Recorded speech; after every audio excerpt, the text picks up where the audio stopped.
Hi hello నమస్తే, నేను కృష్ణాంజనేయులు. ఢిల్లీలో కేంద్ర మంత్రులు కలవటానికి వెళ్ళినప్పుడు మంత్రి నారా లోకేష్ పొలిటికల్ స్ట్రాటజిస్ట్ ప్రశాంత్ కిషోర్ని కలిశాడు, ఆయనతో మీట్ అయ్యాడు. ఇదేం రహస్యమైన సమావేశం ఏం కాదు. ఆయన బహిరంగంగానే అందరికి తెలిసే విధంగానే కలిశాడు. వాళ్ళిద్దరూ మీటింగ్లో ఏం జరిగింది ఏంటి అనేది అదేమి బహిరంగపరచకపోయినప్పటికీ ఆ మీటింగ్ జరిగింది అనేటిది, ఎందుకు జరిగింది అనేటువంటి దాని మీద ఈ మధ్యకాలంలో నారా లోకేష్ని డిప్యూటీ సీఎంని చేయాలనుకుంటున్నారు. పవన్ కళ్యాణ్కి బాగా ఇమేజ్ పెరుగుతుంది, నారా లోకేష్ ఇమేజ్ తగ్గుతుంది, కాబట్టి ఆయన డిప్యూటీ సీఎం చేయాలనుకుంటున్నారు అనేటువంటి ఒక చర్చ ఉన్నటువంటి నేపథ్యము. అదేవిధంగా పవన్ కళ్యాణ్ని బీజేపీ బాగా ప్రోత్సహిస్తుంది.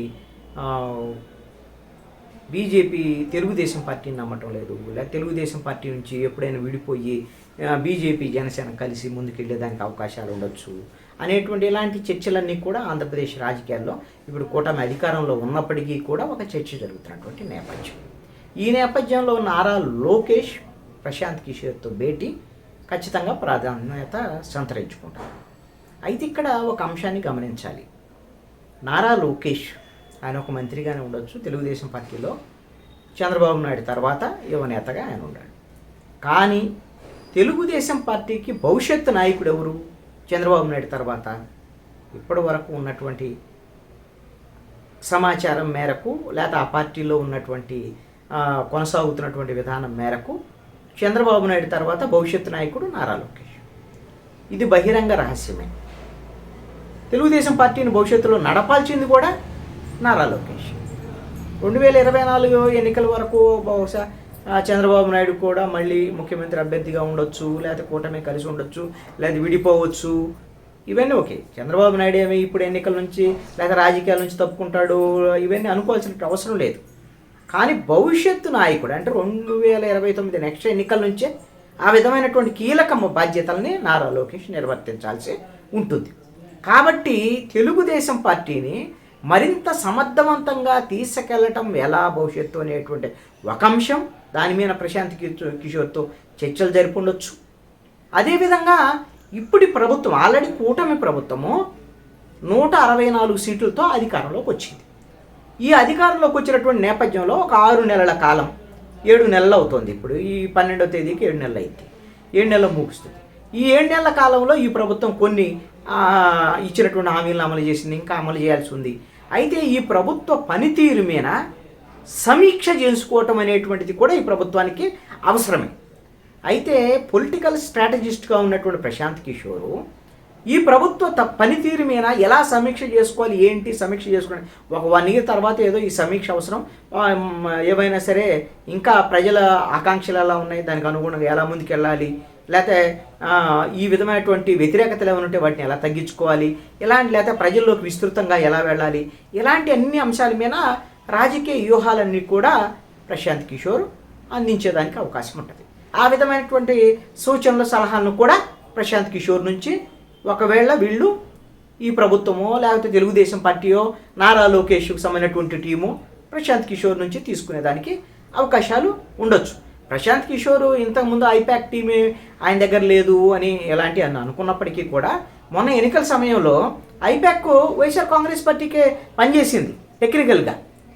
ప్రశాంత్ కిషోర్ ఏమి ఐపాక్లో లేడు, బయట ఉన్నాడు. కానీ ప్రశాంత్ కిషోర్ 2024 ఎన్నికల్లో తెలుగుదేశం జనసేన బీజేపీ కూటమికి బయట నుంచి సపోర్ట్ చేశాడు. అది రాజకీయ వ్యూహాలే కాదు, బయట ఆయన మాట్లాడటమే కాదు, మీడియాలో వైఎస్ఆర్ కాంగ్రెస్ పార్టీకి వ్యతిరేకంగా మాట్లాడాడు, కూటమికి అనుకూలంగా కొన్ని స్టేట్మెంట్లు ఇచ్చాడు. ఈ విధంగా ప్రశాంత్ కిషోర్ లాంటి వాడు మాట్లాడితే జగన్మోహన్ రెడ్డి ఓడిపోతున్నాడు అనేటువంటి ఒక ఇంప్రెషన్ వచ్చేటువంటి విధంగా జరిగినటువంటి పరిణామాలు ఇవన్నీ కూడా ఆర్థికపరమైనటువంటి లావాదేవీలతోనే ఈ స్ట్రాటజీస్ ఇవన్నీ ఎలాగైతే ఒక వ్యూహాలని, రాజకీయ వ్యూహాలని ఈ విధంగా ఏ విధంగా అయితే అమ్ముకోవటం అనేది ఉంటుందో అది వ్యాపారమే, కార్పొరేట్ బిజినెస్ అది ప్రశాంత్ కిషోర్ చేసేది. ప్రశాంత్ కిషోర్ ప్రజెంట్ పొలిటీషియన్, బీహార్లో ఒక పార్టీ పెట్టాడు, అక్కడ ఏదో ప్రయత్నం చేస్తున్నాడు. మిగతా రాజకీయ పార్టీలకి ఎలాంటి వ్యూహాలని ప్యాకేజీలు వైగా ఏదైనా చేస్తున్నాడేమో తెలియదు. అందుకోసమనే ఆయన సలహాలు తీసుకొని ఉండొచ్చు ఈ తరహాలో. రెండో అంశం ఏంటి అంటే జగన్మోహన్ రెడ్డి 151 సీట్ల నుంచి 11 సీట్లకు పడిపోయారు. జగన్మోహన్ రెడ్డిని మళ్ళీ కోలుకోలేకుండా దెబ్బతీయటం ఎలా జగన్మోహన్ రెడ్డి మళ్ళీ కోలుకోకుండా వచ్చే ఎన్నికలకు కూడా బలం పుంజుకోకుండా జగన్మోహన్ రెడ్డిని ఏ విధంగా ఇంకా రాజకీయంగా దెబ్బతీయచ్చు. అతని దగ్గర ఉన్నటువంటి ఇప్పుడు రాజ్యసభ సభ్యులు వాళ్ళని లాక్కుంటున్నారు. అది తెలుగుదేశం, జనసేన, బీజేపీ కూటమి లాక్కుంటుంది. అందరి పాత్ర ఉంది, ఈ 3 పార్టీల పాత్ర లాక్కునేదాన్ని. మరి ఎమ్మెల్యేలను కూడా లాక్కుంటే ఎలా ఉంటుంది? ఒకవేళ బలహీన పడిపోతాడా, లేక అతనికి ఏమైనా సింపతి వస్తుందా? అసలు జగన్మోహన్ రెడ్డిని పూర్తిగా అసలు ఆర్థికంగా రాజకీయంగా పూర్తిగా దెబ్బతీయటం ఎలా? దీనికి ఏమైనా సరే ఏమైనా సలహాలు సూచనలు ప్రశాంత్ కిషోర్ నుంచి లోకేష్ అడిగి ఉండొచ్చు. ఎందుకంటే జగన్మోహన్ రెడ్డిని ఓడించడమే కాదు, భవిష్యత్తులో గెలవకుండా చేయటం అనేది కూడా నారా లోకేష్కి అవసరమే. అది కూడా ప్రశాంత్ కిషోర్ దగ్గర నుంచి నారా లోకేష్ అలాంటి సలహాలు సూచనలు కూడా అడిగి ఉండొచ్చు. అలాంటి ఏమైనా సలహాలు సూచనలు ఏమైనా భవిష్యత్తులో ఏమైనా అందించడానికి ఏమన్నా ఒప్పందాలు కూడా వీళ్ళ మధ్య జరగవచ్చు. ఇంకా ఏ సలహాలు సూచనలు తీసుకొని ఉండొచ్చు నారా లోకేష్. ఎప్పటికైనా సరే ఇప్పుడు 3 పార్టీలు కలిసే ఉన్నాయి, ఇంకా 10 ఏళ్ళు కలిసి ఉంటాయో, మేము ఎప్పుడు కలిసే ఉంటామో అని చంద్రబాబు నాయుడు చెప్పొచ్చు, లోకేష్ చెప్పొచ్చు, పవన్ కళ్యాణ్ చెప్పొచ్చు, అందరూ చెప్పొచ్చు. కానీ 3 పార్టీలు ఎవరికి వాళ్ళు ఎవరి వ్యూహాలు వాళ్ళకు ఉంటాయి. కాబట్టి బీజేపీ పవన్ కళ్యాణ్ని ముందు పెట్టి రానున్నటువంటి ఎన్నికల్లో బీజేపీ, జనసేన కలిసి ముందుకు వెళ్తే తెలుగుదేశం పార్టీ ఒంటరిగా ఒకవేళ వెళ్లాల్సినటువంటి పరిస్థితి ఉంటే అప్పుడు ఎలా వ్యూహాలను అవలంబించాలి అనేటువంటి ముందు జాగ్రత్తలు ఎలా తీసుకోవాలి, అప్పటికిప్పుడుగే వ్యూహాల గురించి కాదు, ముందు జాగ్రత్తలు ఎలా తీసుకోవాలంటే మిత్రులుగా ఉన్నటువంటి బీజేపీకి ఎదురు తిరిగే పరిస్థితి ఉండదు. ఇప్పుడేమి ఏ గొడవలు పెట్టుకునే పరిస్థితి ఉండదు. అట్లా బీజేపీ గొడవ పెట్టుకోదు, తెలుగుదేశం కూడా బీజేపీతో గొడవ పెట్టుకోదు. దాంట్లో ఇప్పటికిప్పుడు ఏమి జరగవు. ఎలాంటి ప్రచారాలని వైఎస్ఆర్ కాంగ్రెస్ పార్టీ వాళ్ళు సోషల్ మీడియా వేదికగా అంటే అనొచ్చేమో, కానీ ఈ కూటమి విచ్ఛిన్నాలు ఇప్పుడు ఇవన్నీ జరగవు. అంతర్గతంగా ఎవరికోళ్ళు పెరగాలని కోరుకోవచ్చు. మరి ఈ విషయంలో తెలుగుదేశం పార్టీ అలాంటి భవిష్యత్ ప్రమాదాలని అధిగమించి బీజేపీ నుంచి కానీ జనసేన నుంచి వచ్చేటువంటి ప్రమాదాలని ఎలా అధిగమించవచ్చు అనేటువంటి అంశాల మీద కూడా కొన్ని సలహా సూచనలు ప్రశాంత్ కిషోర్ నుంచి తీసుకొనవచ్చు. ఫైనల్గా ఎంత మా పెద్దన్న పవన్ కళ్యాణ్ అని నారా లోకేష్ చాలా సందర్భాల్లో చెప్పినా, ఎన్నిసార్లు చెప్పినా, ఏం చెప్పినా సరే పవన్ కళ్యాణే భవిష్యత్ థ్రెట్ నారా లోకేష్కి. ఎందుకంటే నారా లోకేష్కి ముఖ్యమంత్రి కావాలని ఉంది, పవన్ కళ్యాణ్ కూడా ముఖ్యమంత్రి కావాలని ఉంటుంది.